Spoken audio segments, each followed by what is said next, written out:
Peer Review is a series of podcasts designed to shed light on the extraordinary breadth and diversity of talent that sit in the House of Lords. The House of Lords often gets a bad rap because it is thought to be a house of cronies and it is an unelected house. But I hope through these interviews you will see that there is this extraordinary talent, there is a great knowledge and experience, and with that I leave you to draw your own conclusions. Well, my guest now is the leader of the House of Lords, a cabinet minister. He's Lord Keeper of the Privy Seal, and none other than Nic True. Nic, welcome, and thank you for sparing the time. Just before we get into the great history of your life and career, what's Lord Keeper of the Privy Seal? Does that involve huge ornaments and things like that? Doesn't involve much work. I mean, it's an office, one of the great historic offices of state that goes back centuries. And it's given normally to a member of the House of Lords to enable them to receive a salary, because effectively it doesn't do anything anymore, because the monarchy's finances and the state's finances have become intermingled in statutory ways. But what I do get is a magnificent silver seal, which is the oldest surviving great seal of state, which goes back to the time of Queen Victoria. Great lovely chunk of silver which sits in my cupboard in a case that is broken. And I keep asking myself, would the king mind if I had this case repaired? Would I need to ask his permission to have it repaired? And who are the other great names that have had Lord Keeper of the Privy Seal? Oh, well, I don't know really. I mean, once upon a time it was an office of some importance, but I haven't researched particular individuals. Right. So, Nic, you were brought up in Nottingham. I was, yes, sort of by the way my family developed. My family, for many generations, was associated with fishing in East Anglia. And I'm still very proud of that and feel close to it. And so Suffolk Coast in some ways is a spiritual home. And in fact, I've just finished writing a book about the history of the family and the industry. This isn't a promotional program, by the way. You're not allowed to promote your books. It's for private publication. You would not be interested in the technical details of a fishing boat of 1865, I can assure you, Jonathan. But when the industry collapsed in the interwar period, then my father left school at 15. He had intended to go into the industry, but he was trained as an accountant. So he ended up working in Nottingham for a textile firm, and that's where I was brought up. And you went to school there? I did go to school there, yes. And then on to Peterhouse? Yep, went to Peterhouse in Cambridge, yes. But I got a clever little boy, really. I got a scholarship to both places, yes. Very clever. Mm. And what did you read at Peterhouse? I read classics and history. Oh, right. And again, two abiding, very important things in my life. I adore history and I love the classical world. And I maintain that interest to this day and still read a lot of Latin. So why? Yeah, because you've been involved with the Conservative Party since, I think, 1975. Yeah. There's obviously a bit of a gap between Peterhouse and you going to the Conservative Party, because I reckon you were born in 51. Yes. So there was a little bit of gap. Well, that was one of the first great accidents. My life's really been a whole series of accidents.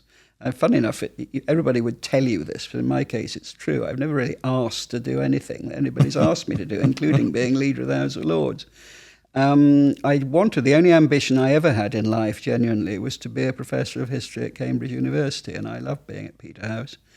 But when I was in the second year, I'd got very good degrees, and I had a research post.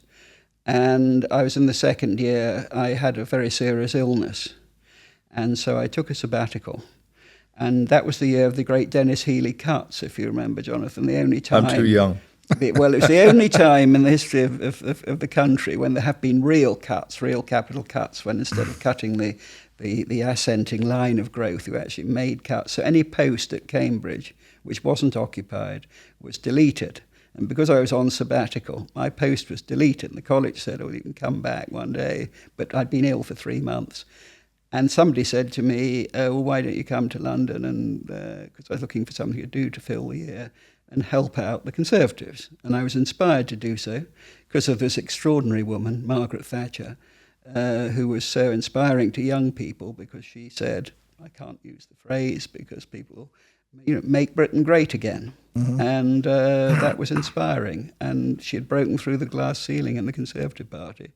And so I went down and thought, well, I'll do this for a couple of years. I met my wife and ended up staying in London. She was also at the Conservative Research Department, yes, where I went to work. And who was running? Who was the chairman of the party at that point? The chairman of the party, the person who employed was it Thornycroft? Me, Thornycroft came a little bit later, I think. It might have been Angus Merck. What's Angus Maud? It was Chris Patton was the employer anyway, because he was director of the research department at the time. Peter was certainly about in my time there, yeah. And so from 75 to 82, you were researching and coming up with great policies for the great lady. Theoretically, yes. Sometimes quite instantaneously. There was a famous occasion when she declared that Britain was being rather swamped by immigrants, which caused a sort of it's nothing new, is it? Tremendous outbursts of fury. And we had no policy on immigration at the time, so I was sent off with a sort of, no internet in those days, with Butterworth's legal textbooks to put a towel around my head and come up with an immigration policy over the weekend, which I did, which stood the test of time. What happened? So 82, you finished working there, and then did you not go and work in Number 10? That came later.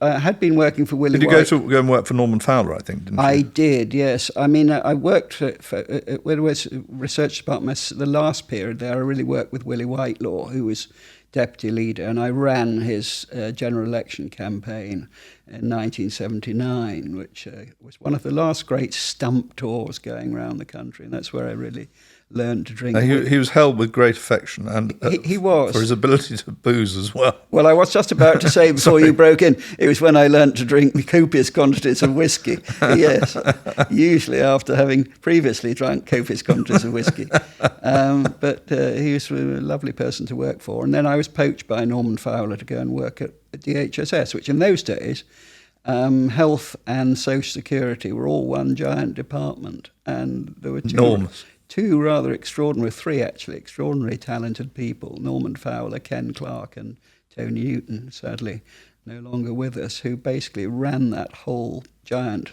operation and did a lot of reform of social security. And you were what they call a SPAD, weren't you? I was, what they call a SPAD now, which is a special advisor. Yes. Fortunately, there were very few of them in those days, but now you can't walk around a street corner without falling over one. Yeah. And so what were you doing as a SPAD to Norm? Was he relying on you for policy ideas, or? Well, I had to feed into policy ideas, yes. I mean, when we looked at social security reform, certainly the introduction of management. We're talking about 82 to 86, aren't we? 82 to 86, yes. And looking at improving management in the health service, well, that would be something to do. That's another one, Jonathan, we might go on for 40 years trying to do. But also, that's when I really got a bit more into speech writing, because I also helped Norman with writing rally speeches where he tried to be the new Michael Heseltine after Michael Heseltine used to wow the party. Yeah. And he's a highly respected figure, of course. Norman's brilliant politician. He seemed to have made great changes in that department. Yes, he was extremely thoughtful, meticulous. He was a good communicator because he was a journalist by training, but he did look at every part of Rubik's Cube before moving. But when he did move, he moved in a very carefully planned way. Health service was confronted with massive strikes in those days, much bigger than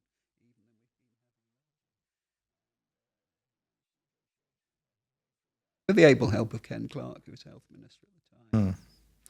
And in 86, you became a councillor for Richmond upon Thames. I did, yes. Of which you've been the there for a long time. You were leader in 2010. I was. And you obviously had to work with Zach Goldsmith. Actually, I remember canvassing with you for Zach Goldsmith. We were successful. Yes. I mean, someone asked me to be a councillor back to the accidental life again. And it was one of the very nice things that happened to me, because actually most people in the House of Lords, or a lot of them have obviously been MPs, but if you haven't been elected. Being elected and knocking on doors for yourself, as well as for people like Zach, keeps your feet on the ground. And too many people in modern politics just spend their time swanning around social media sites and forget that, you know, the fundamental things which are important to people are never change very much. You know, their job, their school, their life, their children, having a bit of money at the end of the month to save over the holiday.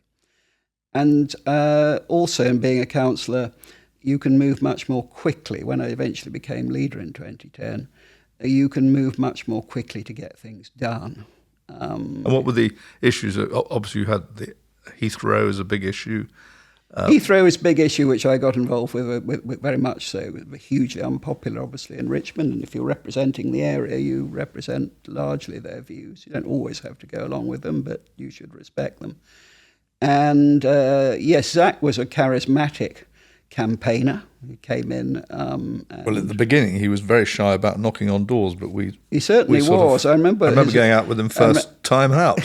I went out with him and James Cracknell, the very good-looking gold medalist. And James was keen. You do pick them, Jonathan, but not in this case, unfortunately. Yes, you've got a fat old one here. Yeah, go on. Yeah. But Zach, we had to sort of virtually push into the door, and then when he realised they wanted him. Tell me about it. I mean, you certainly know Michael Heseltine. I remember at his adoption meeting, he gave most of his adoption speech with his back to the audience. Clutching the microphone. It's my fault. I shouldn't have. Yes. I'm a huge fan of his. So was I, and they were some of my happiest years. Were campaigning in a naturally Lib Dem borough, which is very difficult because you have to tell one story and they can tell about 15. And turning that from, by the time I retired in 2017, when I was first a councillor, I was one of 3. When I won my second mandate in 2014, I was leader of 39. So that I think showed that I know a little bit about fighting against Lib Dems, which basically tell the truth. So, and 91 to 95, you went to the Prime Minister's Policy Unit as I did, yes, deputy head, and then 97, you became his special advisor. Well, that was the 97 was a sort of coda to 91. The whole 91-5 thing was interesting because I had been approached to work for John Major when he was at the Treasury while Margaret was still PM. The Tory party has a terrible habit of throwing us away its great election winners. But I found myself then working for the PM because John became PM.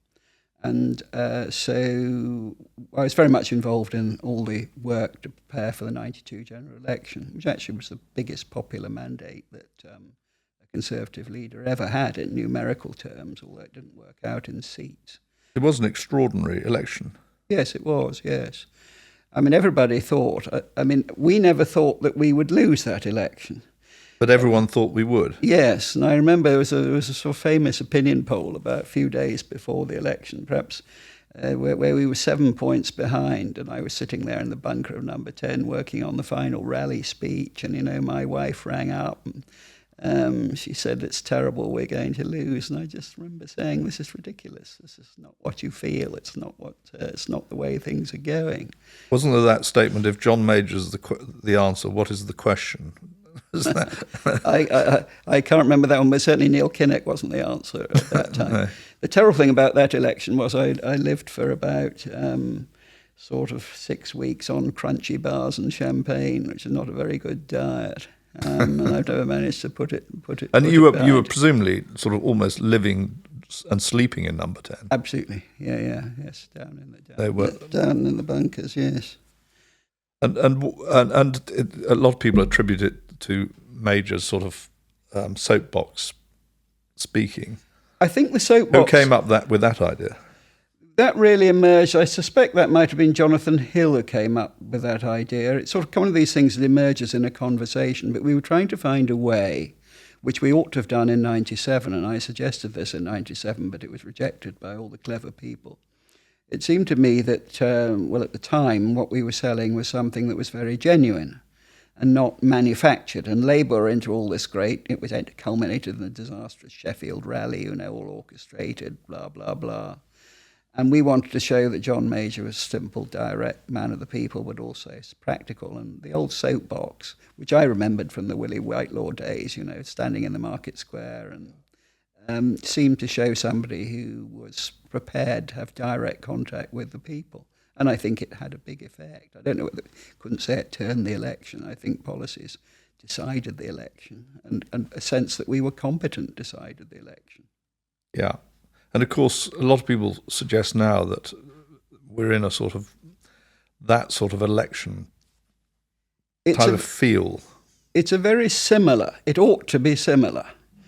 I mean, the Conservative Party has defenestrated a remarkable election winner. I mean, I don't get into, Boris happens to be somebody who's a friend of mine. I will never repudiate Boris Johnson. I worked with him closely when he was Mayor of London. He was a good Mayor of London. The Conservative Party MPs decided that they wanted to get rid of him, and in 1990 they decided that they wanted to get rid of Margaret.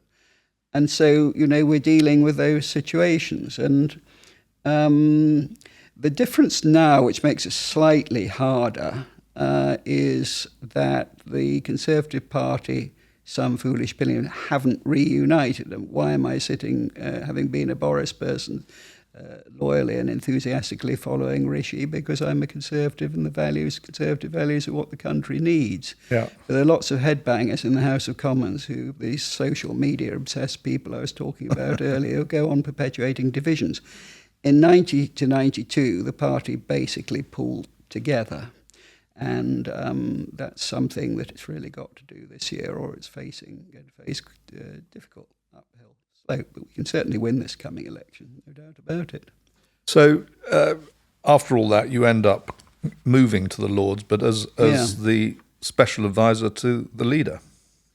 Yes. Or the leader of the opposition at that time. Well, that was another accident, of course. Because it must have been to advise Tom Strathclyde, let's be fair. Well, no, it was really... Who's a great mutual friend of ours. It was Robert Cranborne. You see, what happened in 97 was... I mean, when I left Number 10 in 95, early 95, I thought I was done with politics. You work so hard in Number 10 if you're at a high level. I was basically kind of blown out, and I thought I'd go and find another life, and I did one or two other things.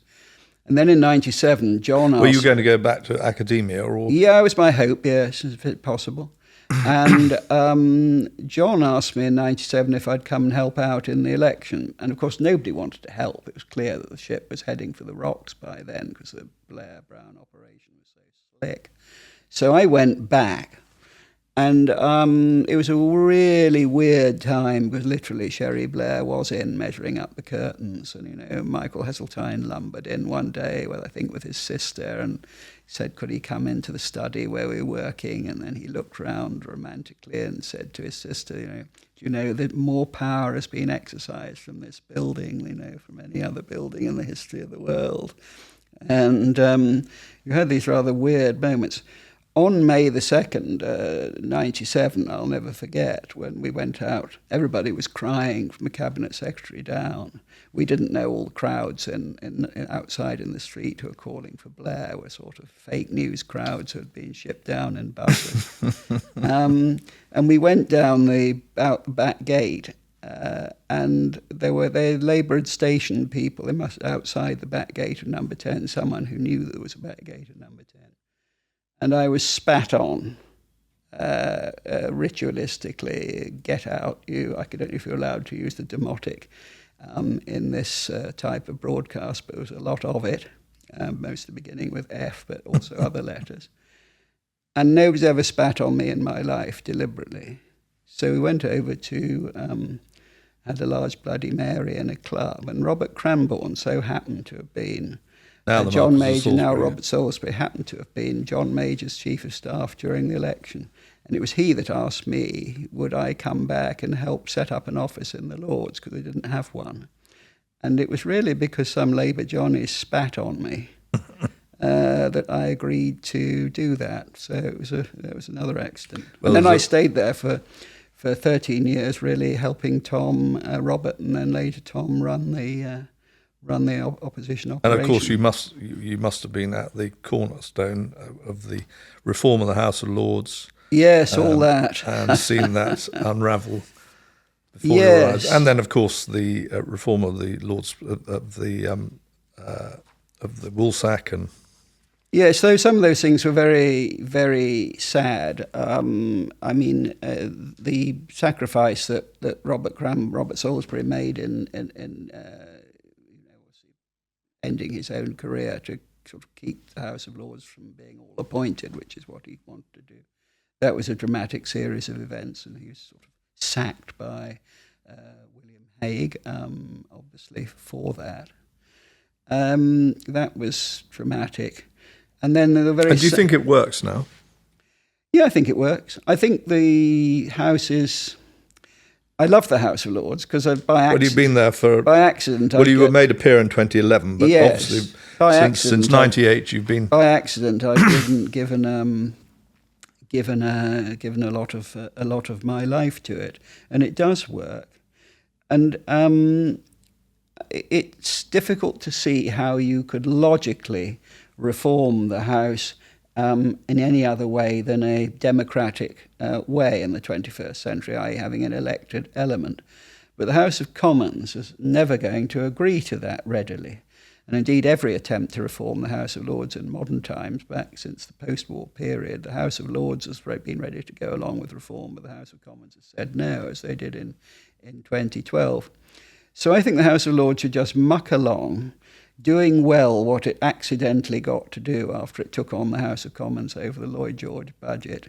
Because the way the House of Commons has reformed its procedures, it doesn't look at legislation properly, and the House of Lords does look at legislation properly, sometimes now too aggressively. It should remember it's the unelected House.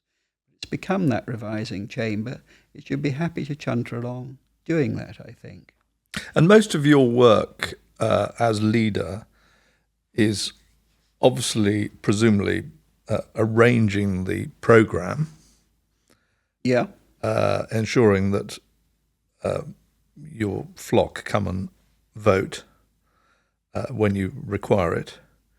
Yes, I mean, I've got. And what about actually saying to the leader of the party and because you're at cabinet, this is not going to work in the Lords, or it is going to work into the Lords. I mean, how much say do you have at top table, as it were? Well, you do have to. Obviously, you do have to tell them that and say that. And obviously, the leader of the Lords, with the leader of the Commons, is the key person on the legislation committee of cabinet. It doesn't always still their ambitions. I mean, however old you get, you still meet ministers who believe that their life is going to be defined by my bill or my piece of legislation. But yes, my job is to try and get government legislation through the House of Lords, which we generally manage to do, eventually sometimes. It's also, from my point of view, it's cherishing the institution.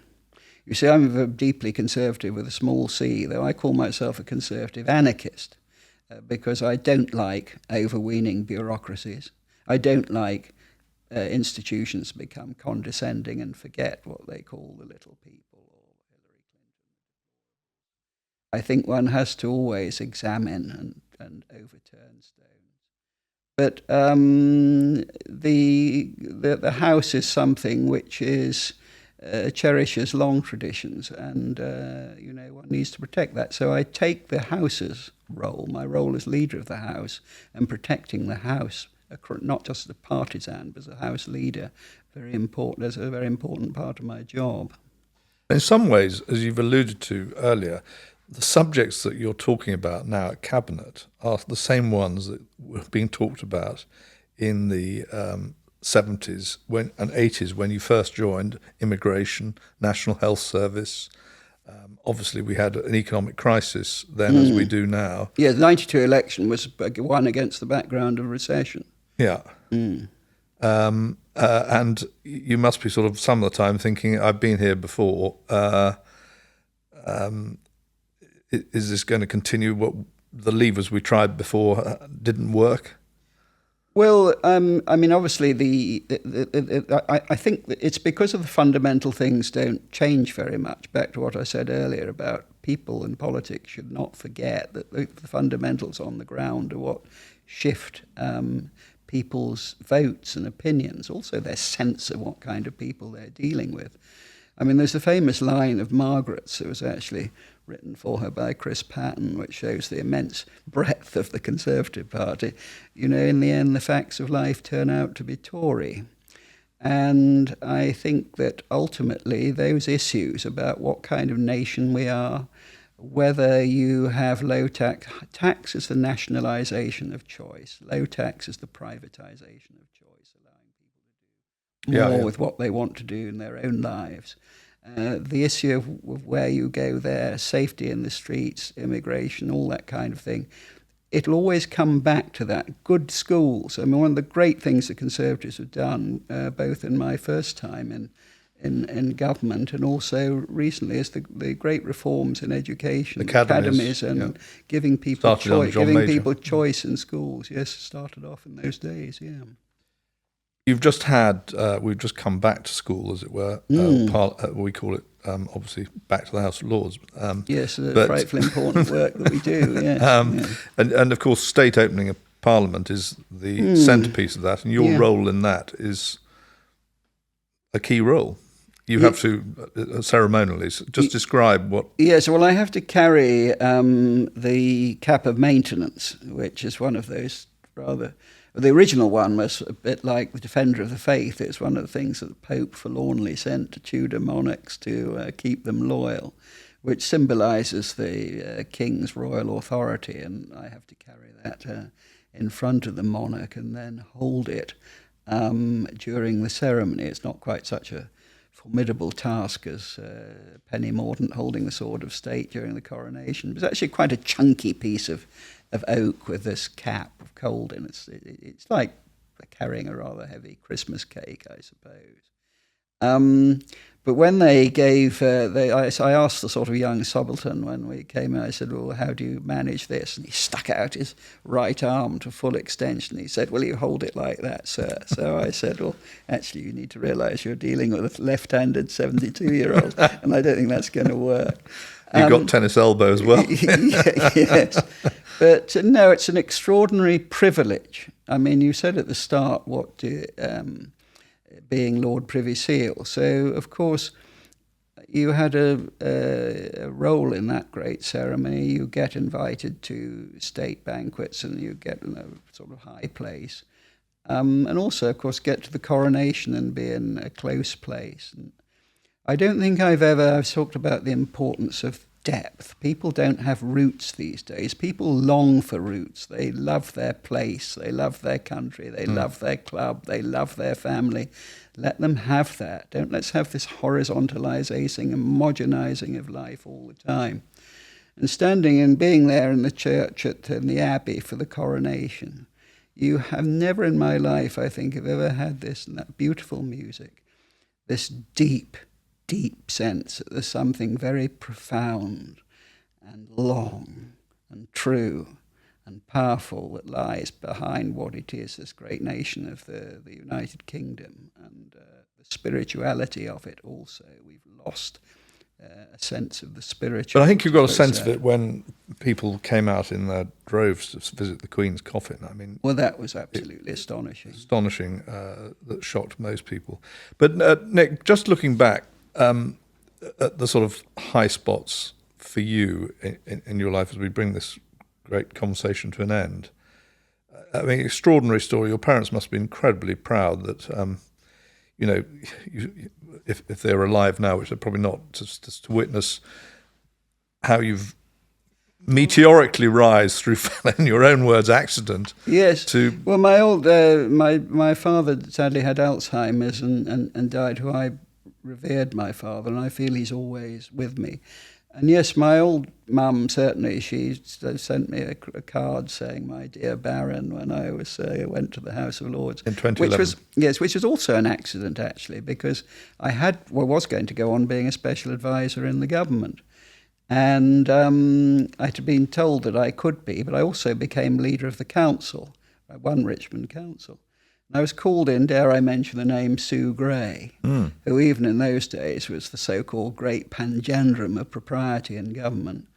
And she called me in, kept me waiting for half an hour, and then said, "Well, actually, you can't be a special advisor and leader of the council, so you'll have to resign as leader of the council." So I looked at her and I said, "Well, if you think, having been elected by people I live among, that I'm going to turn around and say I'm giving that up for a well-paid job in government, you've picked the wrong person." So she said, "Oh, with values like yours, you're just the person we need." So I said, "Well, thank you, you just blackballed me." But obviously, there are highs, and working with Margaret, of course, an extraordinary thing. The honours I've had, and it was because being sacked by Sue Gray that Tom then got me put me forward to the Lords. Having the offices and opportunities that I've had, of course, it would have made my parents and did make my proud. And the house in Italy beckons, hopefully not too soon, but... Well, it's beckoned once. I did retire from the council in 2017 when I was past my mid-60s, and I thought that was time to go. And I have this beautiful place in Italy. It's not grand, but the setting is absolutely idyllic. And I love Italian culture, history, and so on. So I studied it. I speak Italian. And so it does call, yes. Well, let's hope not too soon. But Nic, thank you very much indeed for sparing the time. I know how busy you are as leader of the Lords, Cabinet Minister, and of course, not least, Lord Keeper of the Privy Seal. Well, it's very good of you to ask me, and I hope I haven't wasted too much of your time. Thank you.